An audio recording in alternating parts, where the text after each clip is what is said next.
लक्षात घ्या.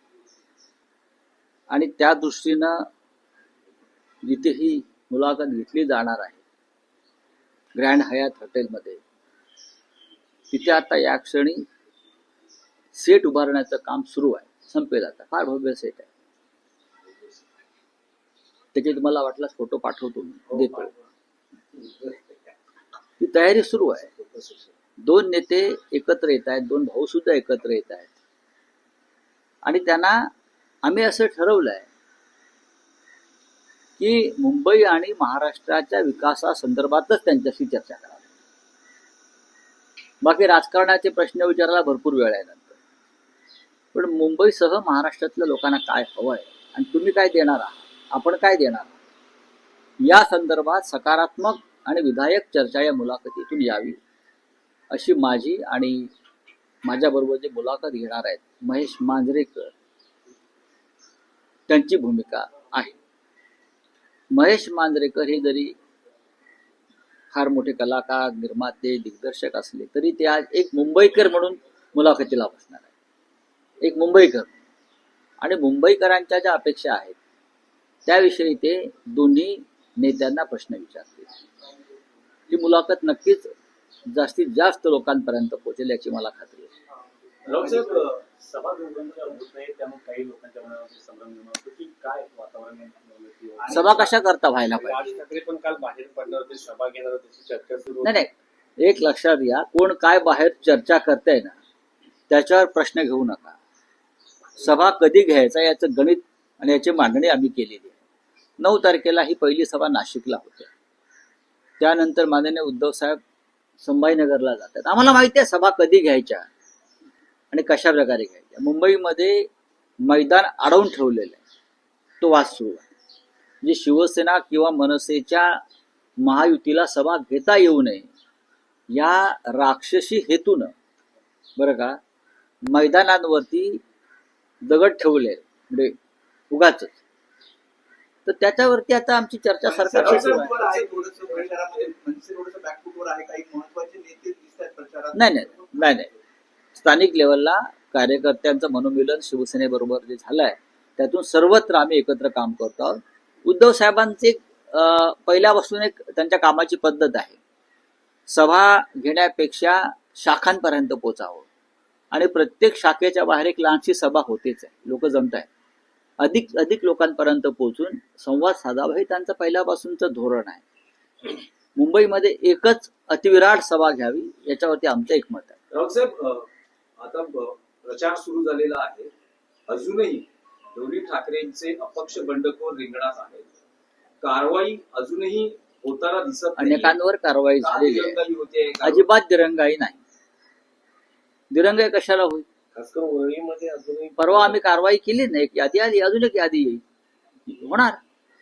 प्रत्येक बंडखोराला अजूनही बंडखोरांना समजवण्याचे प्रयत्न सुरू आहेत. ज्यांनी स्वतःला बंडखोर म्हणून घोषित केलेला आहे ते सर्व शिवसेनेचे कडवट निष्ठावंत कार्यकर्ते आहेत. त्यांच्या डोक्यातला थोडासा कचरा निघून गेला, राग निघून गेला की ते हळूहळू मागे घेतील अशी आम्हाला खात्री आहे. तुम्ही म्हणतात की ठाकरे बंधूंच्या युतीमुळे कार्यकर्त्यांमध्ये खाली मनोमिलन झालं आहे, पण तुम्ही म्हणाल हा तुमच्या पक्षाचा विषय नाही, पण मनसेत त्याचे पडसाद उमटू लागलेले आहेत. त्यांचे एक माजी नगरसेवक संतोष धुरी हे काल भाजपत मुख्यमंत्र्यांना भेटले आणि त्यांचा आज भाजप प्रवेश होतो आहे. मनसे अंतर्गत नाराजी आहे या सगळ्या. हे सगळ्यात पक्षात झालेलं आहे. काय फक्त महाराष्ट्र नवनिर्माण सेनेत झालंय का तर नाही. तुम्ही निष्ठावंत वगैरे कालपर्यंत मिरवत होतात, पण तुम्हाला उमेदवारी मिळाली नाही म्हणून तुम्ही पक्षांतर करतायत. आणि पक्षांतर कुठे करताय की जे मुंबई आणि महाराष्ट्राचे शत्रू आहेत, दुश्मन आहेत असं घोषित केलंय मराठी जनतेने. तुम्ही त्या मोगलांच्या तंबूत जात आहात, तुम्ही औरंगजेबाच्या तंबूत जाताय. औरंगजेब त्यांचाच आहे, कारण गुजरातला जन्माला आलाय तो, त्याच्यामुळे औरंगजेब हे त्यांचं निशाण आहे भाजपवाल्यांचं. तेव्हा हे जे मराठी कार्यकर्ते आहेत राजकीय, त्यांनी विचार केला पाहिजे. आमच्याकडले काही लोक गेले, काँग्रेसमधले गेले, त्यांना काय एवढं त्या भारतीय जनता पक्षाला सोनं लागलंय मला माहित नाही. किती जणांना पैसे देणार ते आहे. भ्रष्टाचाराचा पैसा तुमच्यापर्यंत पोहोचेल, पण तुमच्या पुढल्या पिढ्या त्याच्यामुळे सुखी होणार नाही, लक्षात घ्या. जर महाराष्ट्र सुखी राहिला तर तुमच्या पुढल्या पिढ्या सुखी राहतील. संतोष दुरी बोलत असताना शेजारी आज संदीप देशपांडे देखील होते, आज शिवाजी पार्क. नाही मला रवींद्र चव्हाणांचं एक वक्तव्य काल त्यांनी केलं की विलासरावांच्या आठवणीत त्यांना शिवाजी महाराजांच्या आठवणीही पुसायच्या आहेत या भारतीय जनता पक्षाला. त्यांना महात्मा गांधी पंडित नेहरूंच्या आठवणी पुसायच्या आहेत. त्यांना शिवसेना तोडून व विकत घेऊन बाळासाहेब ठाकरे हिंदू हृदय सम्राटांच्या आठवणी पुसायच्या आहेत. त्यांना शरद पवारांचं कार्य पुसायचं आहे. आणि त्यांना काय ठेवायचं आहे तर स्वतः आयत्या बिळावर मारलेल्या रेघोट्या ही त्यांना ठेवायचं आहे. पण लक्षात घ्या, जेव्हा अतिरेक झाला तेव्हा वेणुझुलाचा राष्ट्राध्यक्ष सुद्धा हातात बेड्या घालून तुरुंगात गेला. तो सुद्धा होट चोरी करत होता. तो सुद्धा विरोधकांचे लोक फोडत होता. तो सुद्धा विरोधकांना तुरुंगात डांबत होता. प्रत्येक गोष्टीला एक अंत आणि शेवट असतो. असा अंत ह्या लोकांचा सुद्धा होईल हे लिहून ठेवा. साहेब, काल तुम्ही ठाण्यात होता आणि काल ठाण्यात राज्याचे उपमुख्यमंत्री एकनाथ शिंदे प्रचारात होते, रोड शो झाला. त्यांनी एक विधान केलं आहे की कोरोनाच्या काळात आम्ही पीपी किट घालून रस्त्यात हॉस्पिटलमध्ये गेलो, काही लोक घरात मास्क लावून माझ्या माहितीप्रमाणे एकनाथ शिंदे यांनी करोना झाल्याचं नाटक केलं प्रसिद्धी. त्यांना काही करोना वगैरे झालेला नव्हता ही आमची पक्की माहिती आहे. सरकारमध्ये आम्ही होतो, रिपोर्ट आम्ही मागवले होते, बनावट रिपोर्ट तयार केले, जशी बनावट शिवसेना केली तशी, आणि पीपी किट घालून बेडवर बसले आणि सह्या करत होते, दाखवत होते. ही अशी सोंगडोंग तुम्ही आतापर्यंत करताय. कळलं? माननीय उद्धव साहेबांनी करोना काळात काय केलं हे अख्ख्या जगाला देशाला माहिती आहे ना. जगाने दखल घेतली.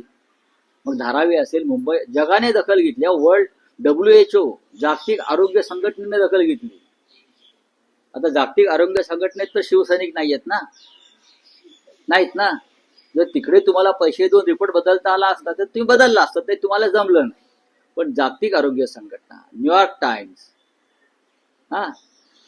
त्यानंतर लंडन टाइम्स, या सगळ्यांनी मुंबई महाराष्ट्रामध्ये करोनात राज्याचे मुख्यमंत्री कशा प्रकारे काम करतायत ह्याच्यावरती माहिती दिलेली.